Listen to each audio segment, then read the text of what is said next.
नमस्कार, मैं हूं आपके साथ अंशिका पाठक। बुलेटिन की शुरुआत करेंगे बिलासपुर की खबर के साथ। ऑनलाइन बेटिंग ऐप केस में कॉमेडियन कपिल शर्मा, एक्ट्रेस उमा कुरैशी और हिना खान को ईडी ने समन भेजा है। वहीं अब एक्टर रणबीर कपूर ने ईडी को ईमेल भेजकर पेश होने के लिए 1 हफ्ते का समय मांगा है। रणबीर पर सौरभ चंद्राकर के बेटिंग ऐप के प्रमोशन का आरोप है। ईडी का कहना है कि इसके लिए रणबीर को हवाला के जरिए कैश पेमेंट किया गया।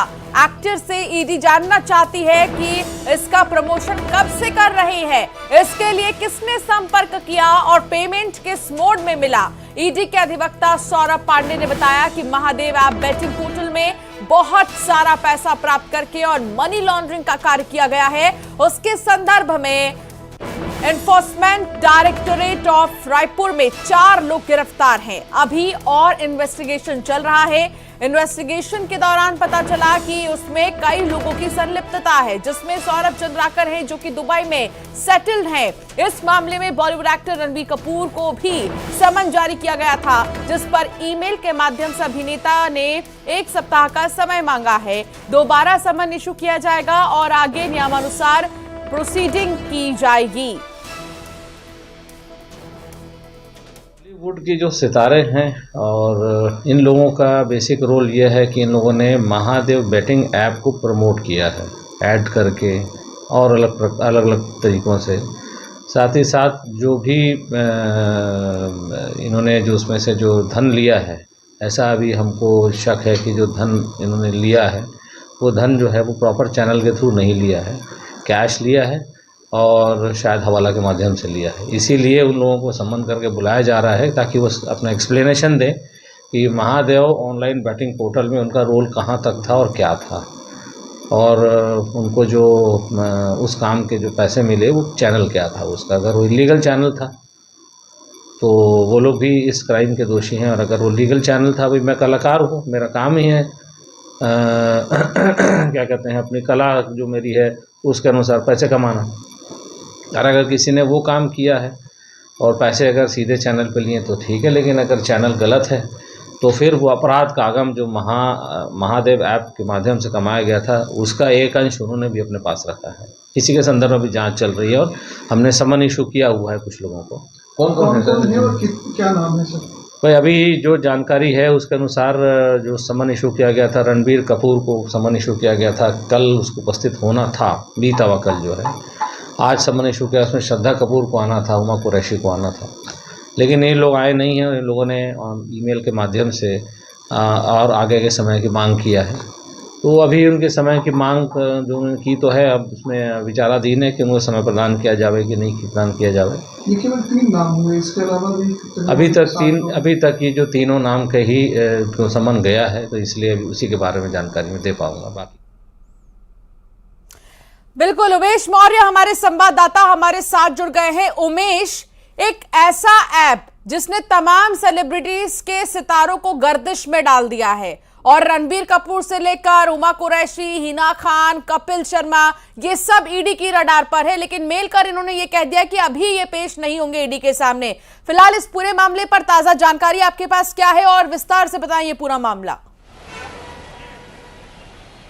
देखिए, महादेवा ऐप बैटिंग पोर्टल के जरिए जो ये सेलिब्रिटी है कहीं ना कहीं इसका प्रमोशन कर रहे थे, ऐसा ईडी का कहना है। और यही वजह है कि ईडी ने इन लोगों को नोटिस जारी किया था, यानी कि समन जारी किया था और अपना जवाब प्रस्तुत करने के लिए कहा था, जिसमें एक्टर जो रणबीर कपूर हैं उनको ईडी ने कल यहाँ पर ईडी कार्यालय में तलब किया था कोर्ट में, लेकिन उन्होंने ईमेल के जरिए 1 हफ्ते का समय मांगा है कि उन्हें 1 हफ्ते का समय दे, तब वो ताकि वो अपने इस बात को रख सके कि आखिर क्या कुछ महादेवा ऐप बैटिंग पोर्टल के जरिए जो उनके पास कमाई गई पूंजी है, जो उनके पास पूंजी आई है, जिस तरीके से महादेवा ऐप के लिए जो उन्होंने प्रमोशन किया है, क्यों किया, कैसे किया और उसका पैसा किस तरीके से हवाले के जरिए लिया है, इसको लेकर कहीं ना कहीं ईडी का एक आरोप है और इसी की जानकारी जुटाने के लिए ईडी ने समन जारी किया। न केवल रणबीर कपूर बल्कि इसमें बॉलीवुड एक्टर्स और जो खास कॉमेडियन जो है कपिल शर्मा, एक्टर हुमा कुरैशी और हिना खान,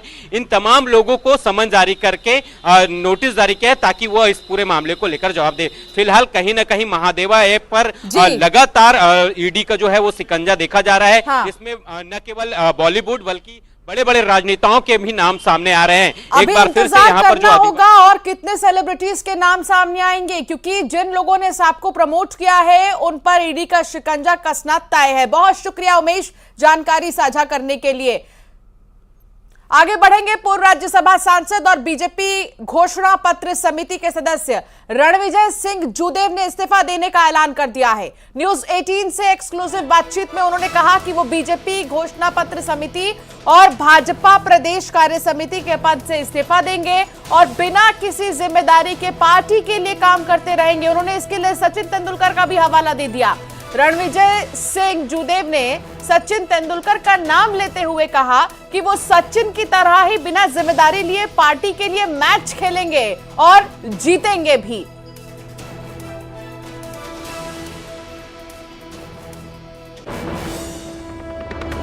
बिल्कुल मैं नाराज नहीं हूं मैं, और कुछ व्हाट्सएप ग्रुप थे वो मैंने छोड़े थे जो रिपीटेड और कॉमन व्हाट्सएप ग्रुप थे।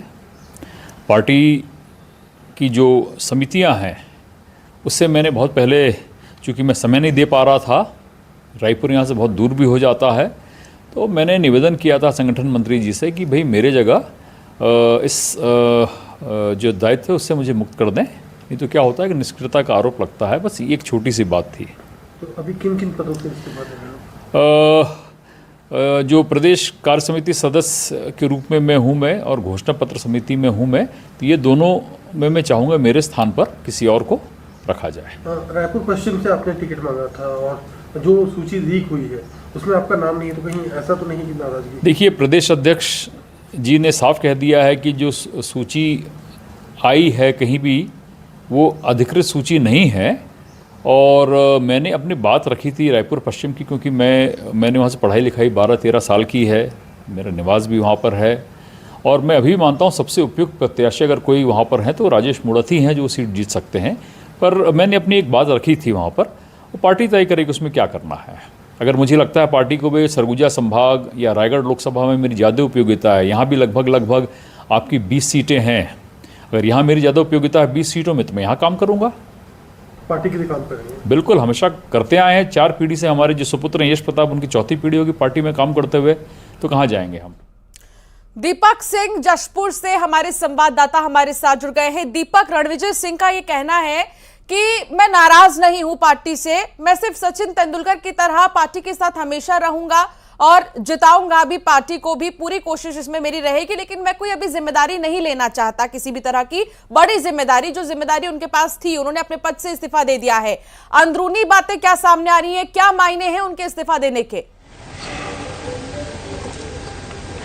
जी बिल्कुल वंशिका, जिस तरीके से पूर्व राज्यसभा सांसद रणविजय सिंह जूदेव ने इस्तीफा देने की जो पेशकश की है, इसको लेकर जो है जशपुर और प्रदेश की राजनीति में कहीं ना कहीं एक बार फिर से भूचाल आ गया है, क्योंकि जो पूर्व राज्यसभा सांसद रणविजय सिंह जूदेव हैं, जशपुर जिले में जूदेव परिवार का खासा दखल है, तीनों विधानसभा सीटों में यहाँ पर दखल है, और जो पूर्व राज्यसभा सांसद है वर्तमान में घोषणा पत्र समिति के सदस्य हैं और प्रदेश कार्य समिति के भी सदस्य हैं, और उन्होंने इन दोनों पदों से जो है इस्तीफा देने की पेशकश की है, और उनका कहना है कि वो आने वाले 1-2 दिनों में जो है आला कमान को इस्तीफा भेज भी देंगे। और आज जब हमने उनसे खास बातचीत की तो उनका कहना था कि वो अपनी जिम्मेदारियों का सही तरीके से निर्वहन नहीं कर पा रहे हैं, रायपुर की दूरी ज्यादा है और अक्सर बैठकों में वो नहीं पहुंच पाते हैं दूरी की वजह से, और इस वजह से उन्हें इस्तीफा देना पड़ रहा है। और बाकी उनका ये कहना था कि वो पार्टी के लिए लगातार काम करते रहेंगे, और अभी जो आने वाले विधानसभा चुनाव है,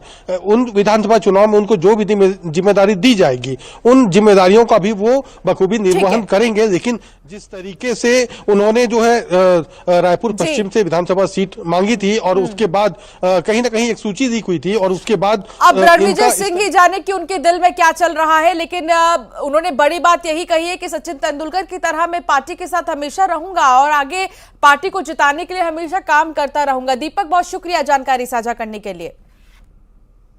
कांकेर के अंतागढ़ से बीजेपी के पूर्व विधायक भोजराज नाग ने कलेक्टर और डिप्टी कलेक्टर को चेतावनी देते हुए कहा कि मैं सिर्फ जनप्रतिनिधि नहीं हूं बल्कि पुजारी भी हूं और जब जरूरत पड़ेगी तो अच्छों का भूत उतार देता हूं।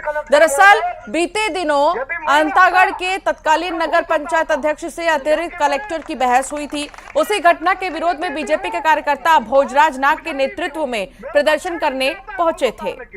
ये अधिकारी कर्मचारी कान खोल के सुन ले कि जनप्रतिनिधि जनता का चुना हुआ एक प्रतिनिधि होता है और जो अधिकारी कर्मचारी होते हैं वो अधिकारी कर्मचारी जनता का सेवा करने के लिए है।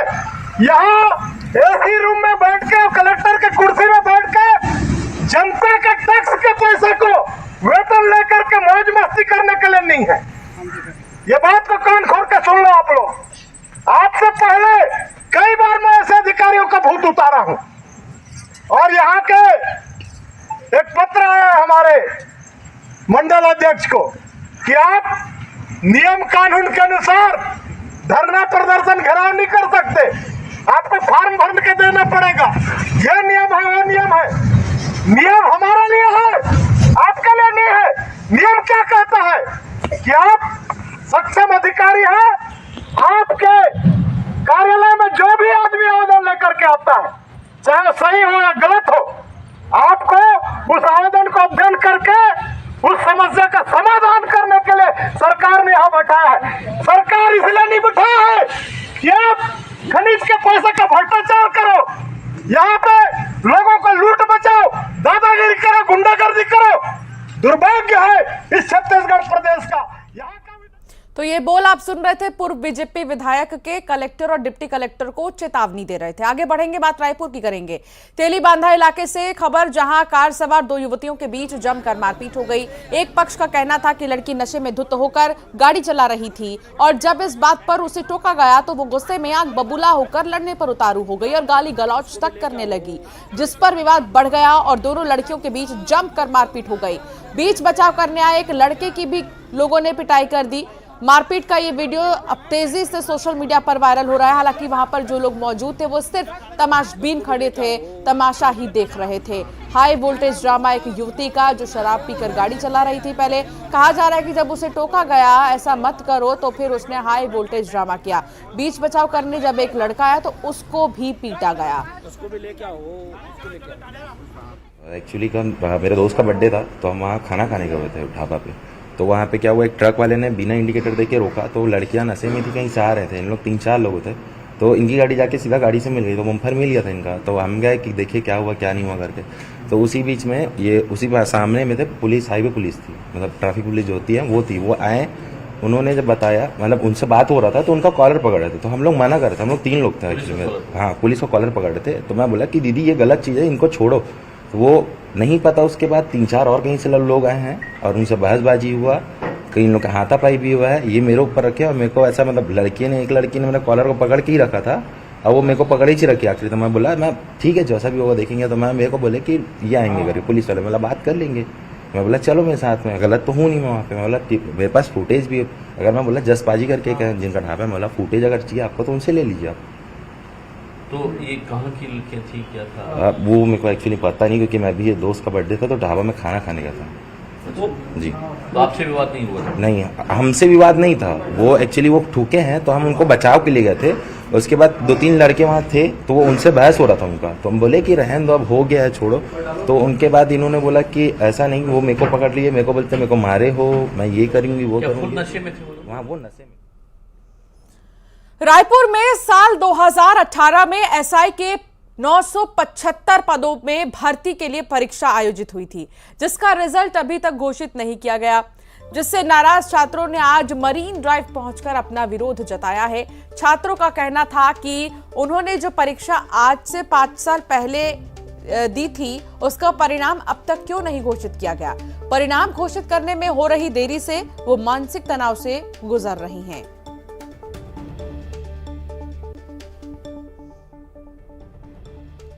वो हमार जो मेन कारण है वो रिजल्ट बर है। और 2 दिन पहले भी हम आए रहे और कका से निवेदन ही करे लाए आज भी कि आज हमला रिजल्ट दे दे तो हम खुशी खुशी शाम तक अपन घर रिजल्ट लेके जाए। और यही निवेदन के साथ सब आए हैं। हम बहुत शांतिपूर्ण तरीके से सिर्फ निवेदन ही करना चाहते हैं कका से कि वो जल्दी जल्दी रिजल्ट ला जारी कर दे ताकि हम सब खुशी खुशी अच्छे से अपन घर जा सकें। सीएम भूपेश बघेल ने छात्रों को सौगात दी है। युवा मितान परिवहन योजना का शुभारंभ कर दिया है। कॉलेज आने जाने के लिए निःशुल्क बस सुविधा मिलेगी। ये बहुत बड़ी सौगात छात्र छात्राओं के लिए। ऐसे में कॉलेज और विश्वविद्यालय के छात्रों का फायदा होगा। 1 लाख से भी ज्यादा ऐसे छात्र हैं जिनको फायदा मिलेगा। भेंट मुलाकात के दौरान छात्रों ने सीएम से मांग की थी और इसी मांग को भूपेश बघेल ने पूरा कर दिया है। 1 लाख से भी ज्यादा छात्रों को फायदा मिलेगा। कॉलेज आने जाने के लिए निःशुल्क बस सेवा की शुरुआत की गई है।